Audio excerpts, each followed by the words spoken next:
Oops, we're live. Good morning. Hey, how are y'all? I hope all is well in your world. Hope you're waking up bright and early. And if our friend Robinson in Pakistan checks in, it will not be morning for him. It'll be evening. So that'd be kind of cool. So let's get rolling here. All right. So we've got some fun stuff today that I'd love to share with you. Something I started last week, but totally got sidetracked and went off in a completely different direction. Hey, good morning, John. It's great to see you. I just sat down. So and then I saw it was 8 o'clock. Shoot, I got to hit that button. It's good. So I want to start off with something different. Let me see if I can find it.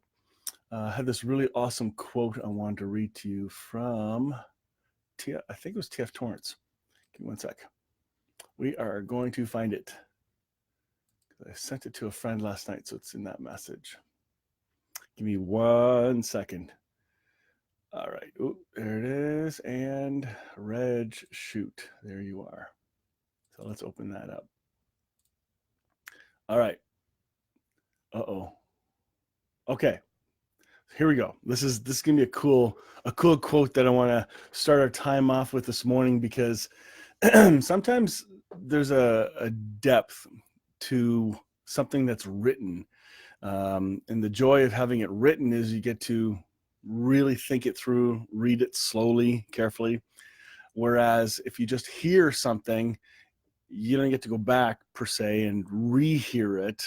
You can only remember it. So here's a quote. Can we imagine anything more appalling than that a man should use the very power that God gives to him to choose, should choose to depart from God and yet be unable to depart? Because in spite of all, he is still grasped, in spite of it all, he is still grasped by God in an act of eternal love that will not let him go. The choice by God's love once and for all enacted in the cross of Jesus holds that man in being, in spite of the fact that he chooses the very contradiction of love and life and being. Love will not let him go. Even when a man has made his bed in hell, God's hand of love will continue to grasp him there, to choose finally and forever. Unfathomable mystery of iniquity, to say no to Jesus is to be held in a hell of one's own choosing and making. It is not God who makes hell, for hell is the contradiction of all that is of God. And so another quote, it says right below it, and so for Torrance, T.F. Torrance, hell is a real possibility, and that possibility canceled out any doctrine of universalism. I just thought that was kind of a neat thought, because we don't always view, well, there's been a lot of talk about hell. Does it exist? Is it that fireplace channel they have on your TVs on those extra stations you don't need? Is it a sulfur brutal place of burning? Or some will say it doesn't exist at all in any form whatsoever, no concept, and they're pretty dogmatic about it. But Torrance here is giving a pretty cool thought that is worth contemplating. I'll see if I can copy and paste that up into the notes once we get going. But anyway, that's not what I want to dig into today. There's a whole lot more I want to share. I am going to open this up. Hey, good morning, Shawana. It is great to see you this morning. Yay! I'm looking over here because I have two screens. I've got my live screen. I can see the comments on my second screen, because I can't see them on this live screen all the time. It doesn't catch up for some reason. I don't understand. So my big question today, folks, as you start your wonderful Wednesday morning here on GOMA, and by the way, Global Online Ministry Alliance, again, privileged to be here, to be part of this. I have also invited the Growing in Grace Ministries Canada family all across Canada to join in and watch. When this is over, I share it over on the Growing in Grace Ministries Canada Facebook page, because I believe we are one family. And I hope that by them watching, they will also tune in to some of the other really, really good teachers on this Facebook page. This page is designed to only have live content. So you can't post somebody else's message or a sermon you did. This is live. And so I love their vision. They want to make this a 24-hour live page all around the world, which means nobody can watch everything, but there'll be lots of great grace. All right, let's dig in. Where are we here? Have you ever struggled with the idea of, shoot, that did not go the way I had really hoped, or that is not how I planned this to end, and you get blindsided by circumstances in life. You get surprised that what you had really believed was going to work didn't. What do we do when our plans don't go according to plan? This is a common and necessary. Well, no. Oh, you're hilarious, Shwana. So what do we do when our plans don't go according to plan? What do you do when you're faced with a crisis? Even a theological crisis where that is not how I always believed it. So it's not just the plans and circumstances, but even our beliefs. What do we do? Well, let me give you three things to think about right away, and then we'll dig into each one carefully. Number one, when your plans don't go according to plan, I think it can be an opportunity to redirect your attention. This may be a setup that the plan you thought was going on was probably something bigger, better that God didn't let you in on because either you weren't able to hear, who knows, but it might be a great opportunity to redirect your attention. I'm a professional at this right about now. Number two, when plans don't go according to plan, it can be an opportunity to consider his plans may be different than what you thought. You see, we're really good at suggesting our plans to God here. This is how you should do it. And then we do everything in our power to redirect our circumstances to make that prayer be answered. We'll get to that again as well a little later. And lastly, when our plans don't go according to the plan, it becomes an opportunity to authentically trust. Really trust your Heavenly Father. I'm doing a series right now on Sunday mornings. You're welcome to tune in live or watch later. It's both on Facebook and on YouTube. But I have a series called Building a Case for a God You Can Trust.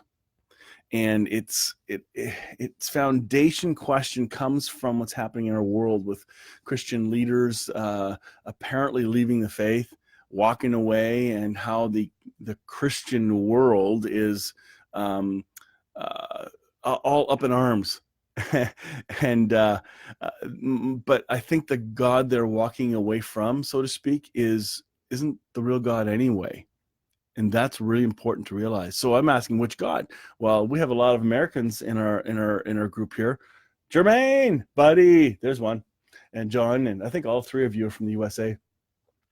But on your money, you have this on your penny, especially. It says, "In God we trust," and so the case for God we can trust. Wait a minute, which God? Small G, and that's the whole point of this morning. When our plans don't go according to plan, what it'll do, it'll peel back when a crisis comes.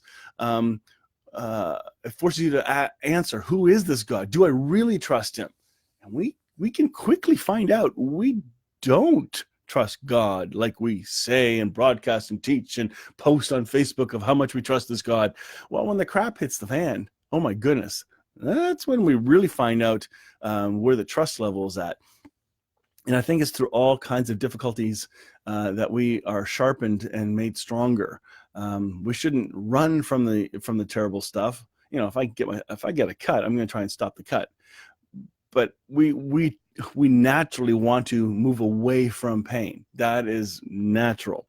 But God uses that pain in our lives. He doesn't cause it, but he uses it. He never abandons us in it. Those are the three things we're going to talk about. So let's look at some verses that have inspired my heart to remind me of God's goodness, that we can know that He's at work at something. He's plugging away. In Proverbs 16:9, it says, "In his heart a man plans his course, but the Lord determines the steps." We may make our plans, He determines the steps. Another translation says, "Within your heart you can make plans for your future, but the Lord chooses the steps you take to get there." And that's really cool. Hey, good morning, Derek Day. It is good to see you there, buddy. So Derek, we're just diving into this whole idea of when our plans don't go according to plan. So I'm walking through that. Here's another one. From Proverbs 19:21, it says, "You can make many plans, but the Lord's purpose will prevail." Or in another translation, it says, "A person may have many ideas concerning God's plan for his life, but only the designs of His purpose will succeed in the end." That's kind of funny because we're so good at planning, aren't we? Like we're really good at it. Oh boy. Joshua 1:9. Oh, I need a sip of coffee again. Oh my goodness. I hope you have your coffee because this is so good again.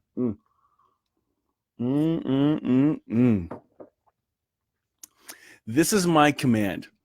Be strong and courageous. Do not be afraid or discouraged, for the Lord your God is with you wherever you go." That's one for not just Joshua, and yes, it was spoken to him, but that truth is across the board for all of us. In Joshua 1:9, another translation, it says, "Haven't I commanded you? Strength, courage, don't be timid, don't get discouraged. God, your God, is with you every step you take." Every step you take. "Every move you make, I'll be watching you." Oops, wrong one. Sorry, distraction. So what can we learn when our plans don't go according to plan? So the first point we began and talked about is when stuff happens, it can be an opportunity to redirect your attention. Maybe you have been focusing on the wrong thing. Maybe you've been focusing on and you couldn't help it. This is just the way it is, and God is redirecting you. Psalm 81:13 says, "Oh, that my people would listen to me, that Israel would walk in my ways." This is a wish, so that God sees. He even sees us in our from our ego based choices. He's still loving on us.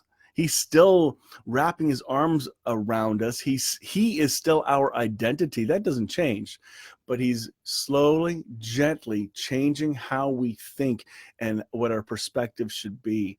And I think that's a big one. When the stuff happens, it's an opportunity. So when a crisis hits, instead of asking, "Why, God, why are you doing this to me?" and you kind of wave your fist up in the air and get all mad, He can handle that because babies have tantrums all the time. But consider it an opportunity. Maybe pause and go, "Wait a minute, is there something I'm not seeing here?" And be careful. It may actually have nothing to do with you either. We're so self-absorbed. We think, "Oh, it's about us. It's me, selfie me." See, like it's crazy. What if a neighbor needs some encouragement? Maybe it has nothing to do with you. Maybe it's not a self-centered thing, and that's an opportunity to change your perspective. Thanks, Jermaine. Hey, Kyle. Good morning, buddy. Good to see you there. So from Proverbs 16:23-25, "From a wise mind comes wise speech. The words of the wise are persuasive.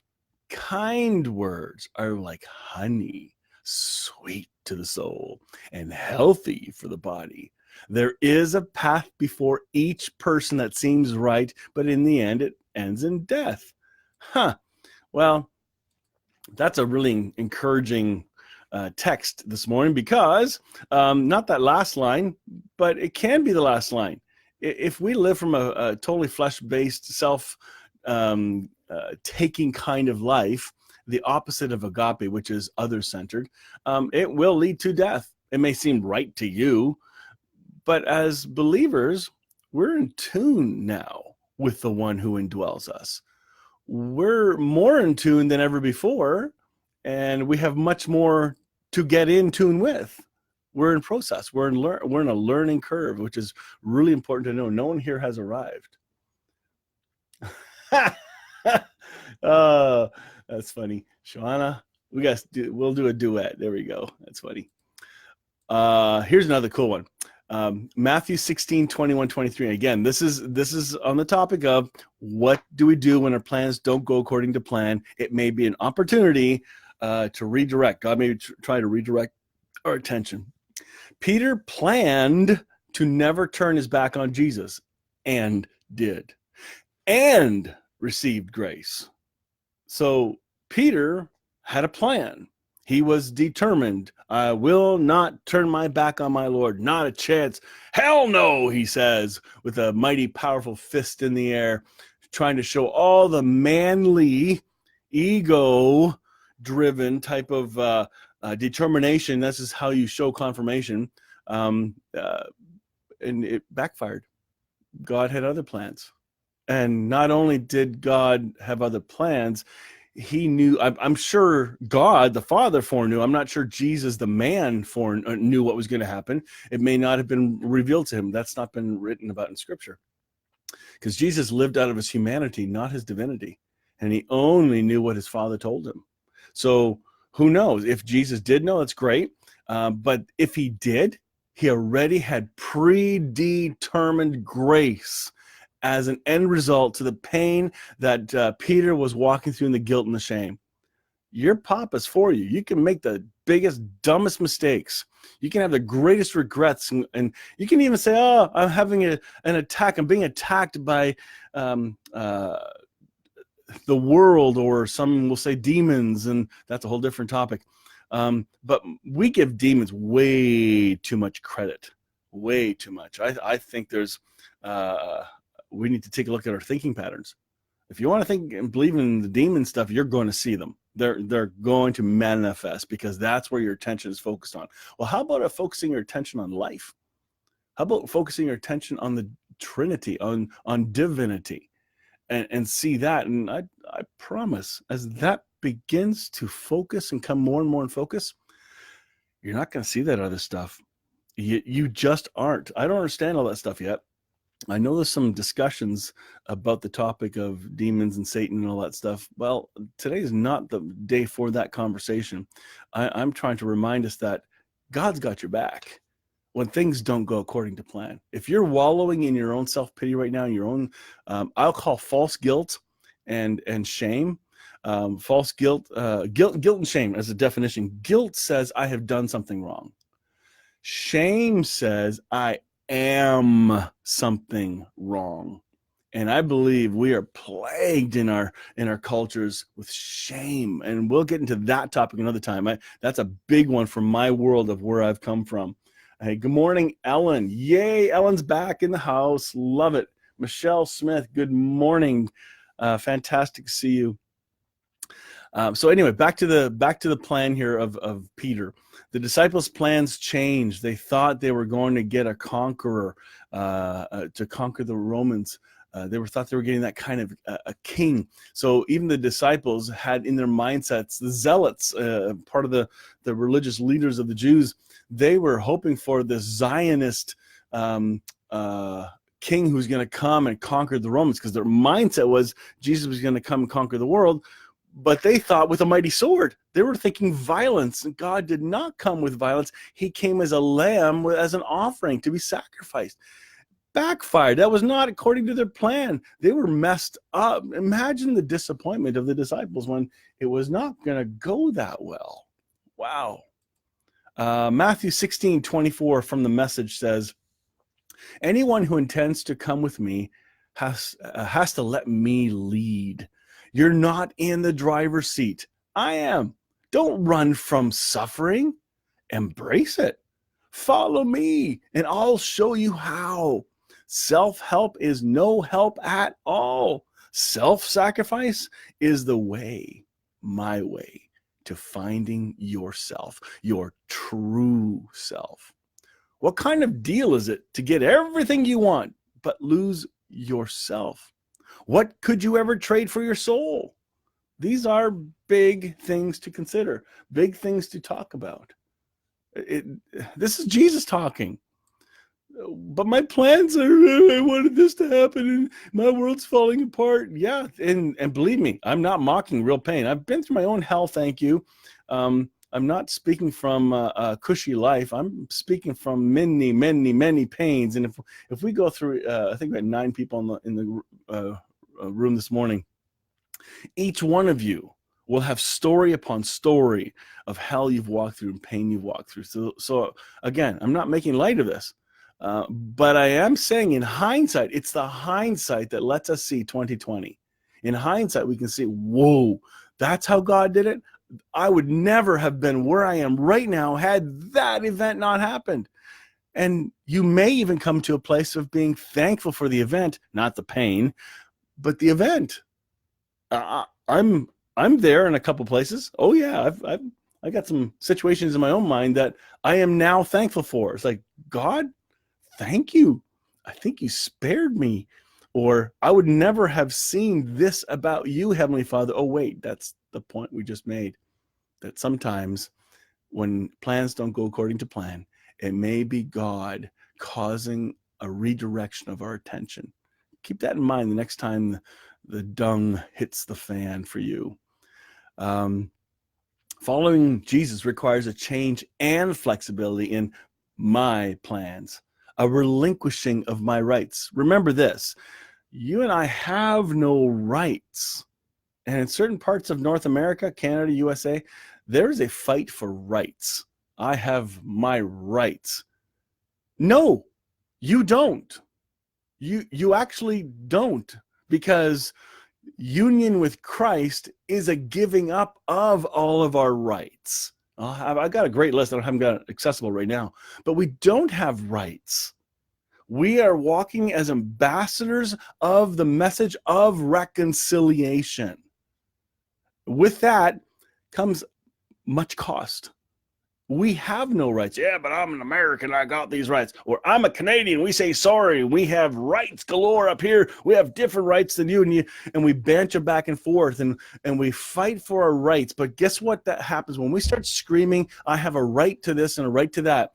We suddenly grasp whatever's going on with claw-like grips, and we're strangle holding until the thing that we're holding on to explodes, and suddenly we have a new crisis and we have nothing to grab, and all we have left is Jesus. You don't have rights. Be careful next time you scream your rights. We have walked in a place of surrender, giving up all rights, including the right to be understood. That's not up to us. That is up to the Holy Spirit to make things clear to those who you're having a fight with. Recognizing I cannot see all things clearly, and therefore I need to give up on insisting on my way. This is a big mindset change. What if this crisis is causing you to give up on trying to control whatever situation you're in? Did I just say that word, control? Yes. So how do we do this, giving up, insisting on my own way? I do this by yielding, surrendering, and trusting my life and plans to Jesus. We may have our plans, but the Lord determines our steps. I thought that was really cool from the Proverbs. While my salvation is secure through Jesus, the struggle to live from the truth that Jesus is already Lord is a constant battle. Let me read that again. While my salvation is secure through Jesus, the struggle to live from the truth that Jesus is already Lord, in charge of everything, is a constant battle. He is the one who is already at work in us and around us. All I need to do is listen daily and respond to his prompting with joyful obedience. So I just used a Christian swear word there. Did you catch it? Obedience. Nobody wants to obey. It's like you tell a kid, don't touch that, and it's like you're begging them to touch that. Or you put a sign on a bench, wet paint. You're begging people to touch it because there's we're prone to doing the opposite of what we're told. And so obedience in the Christian church, people balk at, and they try to find every verse around the issue so they don't have to obey. But what if we can find a way to baptize the word obedience back into grace and realize we don't have to obey, we get to obey. This obedience should be from the heart. I want to. It's like me watching my wife. She was doing some hard work out in the garden the other day, and if I see her sweating in the hot sun, and I'm going to go bring her a glass of water because I see she could use something to drink right now. I wasn't told to. Now, if she said, Mike, bring me a glass of water, I would willingly bring it anyway. But if somebody else demanded or commanded me to bring her water, I'll do it on my time, thank you. I want it to be from my own heart, hey? So the balking at a command can be really hard in the Christian world. And I think we need to change our lens and see that obedience is something for us. It's a gift to us, almost like a spiritual gift that we get to obey. What are these plans that the Father has laid out to us through the Apostle Paul and the other New Testament writers? Those commands are for our benefit. They're not tied to a consequence. Let me rephrase that. They're not tied to a punishment. So the commands in the New Testament are there for our benefit, where the laws, if you break them, you're automatically punished. But that law has been taken away. It's finished now. We're under a new covenant. But the commands in the New Testament are for our benefit. So if we listen and have ears to hear what is being said and follow the advice given through most of those writers, there's a benefit to it. But if we don't listen, there is a consequence. There are some consequences to some really stupid choices we make. Somebody says everything happens for a reason, but sometimes that reason is you're being really stupid and you make bad decisions. It's like, yeah, we all know people like that, and we have done it. So be careful to judge. That's crazy.